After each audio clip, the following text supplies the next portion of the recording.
En explorant la forêt derrière notre nouvelle maison, je suis tombé sur un vieux téléphone enfoui sous un tas de feuilles humides. Il semblait déplacé, presque mal à l'aise dans son environnement naturel. Intrigué, je l'ai ramené chez moi, pensant qu'il pouvait faire un amusant accessoire de décoration vintage. Mais ce téléphone avait une histoire à raconter, une histoire qui a commencé à se dérouler avec chaque appel que j'ai reçu. Dès le premier jour, une voix éraillée me décrivait des événements qui semblaient impossibles.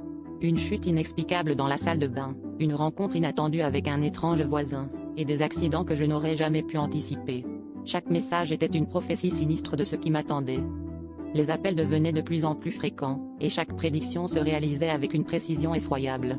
Un après-midi, la voix m'a averti d'un accident imminent sur le chemin du retour.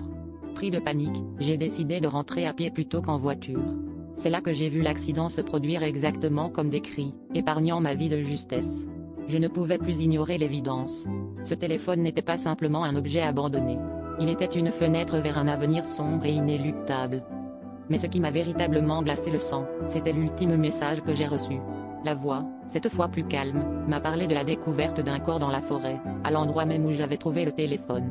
Elle décrivait avec détail la scène, mentionnant des éléments que seuls les enquêteurs auraient pu connaître.